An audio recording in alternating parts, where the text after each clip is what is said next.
So this is Baltimore County Medic 505, and what we're going to do is we're going to go in here and we're going to look around the different compartments. We have the general compartment, which is some extra sheets, some extra blankets, some extra blood pressure cuffs, and trauma pads. We don't use trauma pads very often. They are reserved for very seriously injured people, such as stab wounds, gunshot wounds, and significant automobile accidents. We have the upper compartments here are general first aid equipment, such as 4x4 bandages, cravats, which are essentially used to hold an arm in place when it's broken, or a shoulder. We have cold packs that we put on patients to keep the swelling down when they first get injured. If somebody gets something nasty in their eyes, we have sterile water that we use to flush the eyes out. And again, we have some extra fluids that we give to people who have low blood pressure or are bleeding significantly, and we try to replace that to keep their blood pressure up. Over here we have oxygen delivery supplies. We have an adult nasal cannula, which goes in the patient's nose. We have adult non-rebreathers, which go over the nose and mouth. We have the same equipment for pediatric patients, that's children, non-rebreathers, masks, nasal cannulas.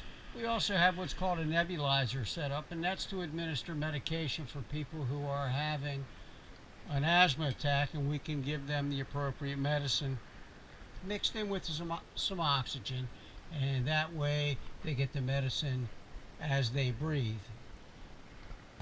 We have what we call bag valve masks, and we use those to assist patients who are not breathing well on their own. And we use them, they have a squeeze bag on them, and they go over the patient's nose and mouth, and we use that to force oxygen into their body and help them breathe a whole lot better. This compartment here has to do with intubation supplies. If somebody is not breathing on their own, we have the capacity to insert a tube in their airway, and then we can hook up the bag valve mask and again force in oxygen to them so that we can keep them viable and get them to the hospital. This panel here is our electronics panel. It controls the lights, it controls the oxygen, and it also controls suction. And suction is used to clear the mouth and the nose so that we can assist with their breathing. Down here we have a tray, which is our intravenous setup. We are allowed to insert a needle into a patient and be able to give them either fluids or if the paramedic is working the call, then we can provide them with medications. We carry a significant amount of medications to the scene, and we use them to revive a patient if they have gone into cardiac arrest. We have medications to hopefully bring them back to life. If somebody is having a diabetic issue, we have several different medications to try and control that problem. And we also have significant medications for chest pain. Somebody's having chest pain, or we think they're having a heart attack. We carry aspirin and nitroglycerin tablets so that we can hopefully diminish the amount of pain they're in, open their vessels, and get them to the hospital in a quick amount of time so that the hospital can do what they need to do to keep that patient alive. This blue bag is what we call the jump bag. This goes in on every single call. It has equipment in it to take blood pressure, check a blood sugar, check a person's oxygenation level. We also carry in these plastic boxes all of our medication that we need to treat the patient at the scene and get them to the hospital in a much better condition than they would be if we didn't have this.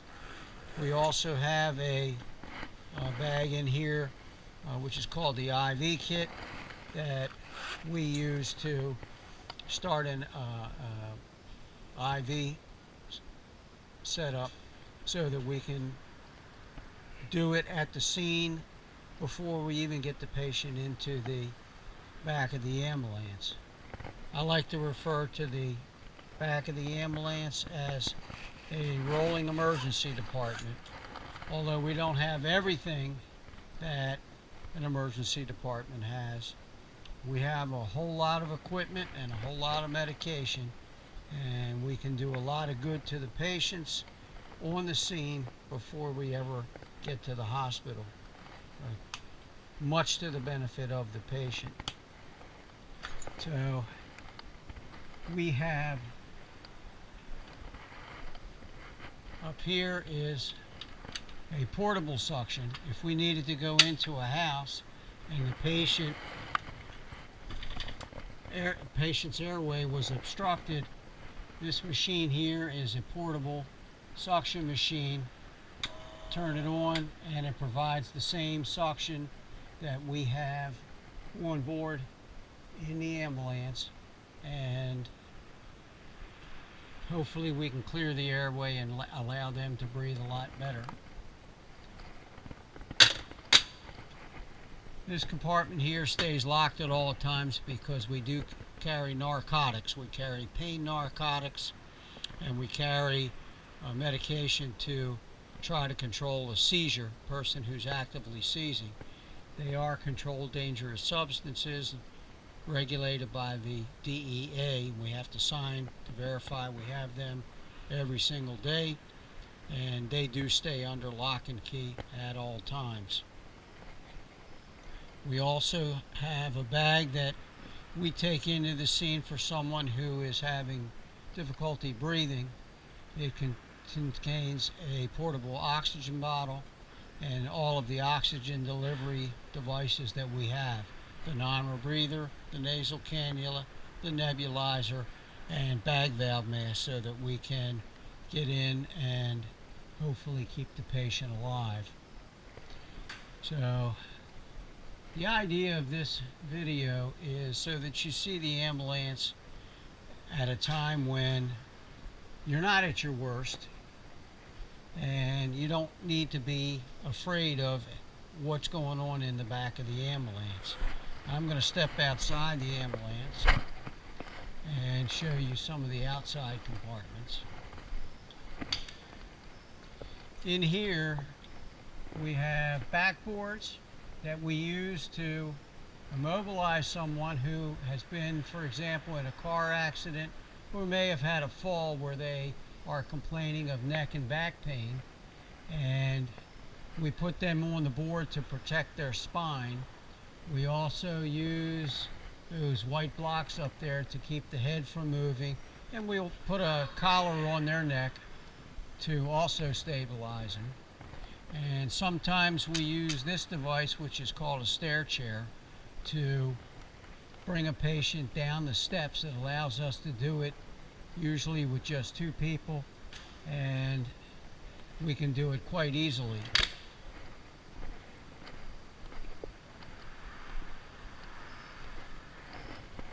We can access all of our bags from either the inside or the outside. This green bag is the oxygen bag I just referred to, and this blue bag is what we call our pediatric bags.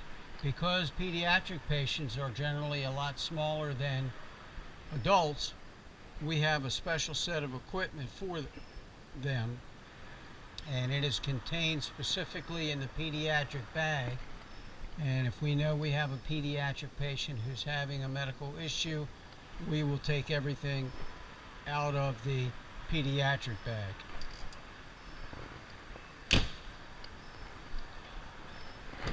Inside the ambulance is all of the tools that the providers, the paramedic and the EMT will use.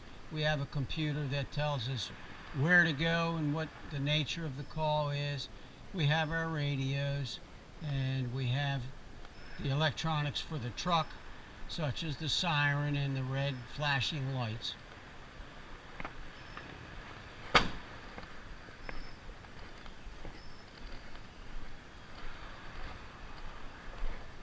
Walking around to the other side, in these compartments here, this first compartment just has the main O2 bottle, and as you can see, it's a really large one.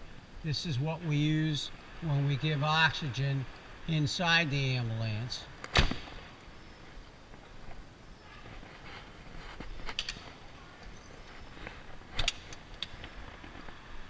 We have two breathing bottles. They are for use in hazardous conditions such as a carbon monoxide leak, or in a fire situation. We use those so we can go in and breathe clean air out of our bottles.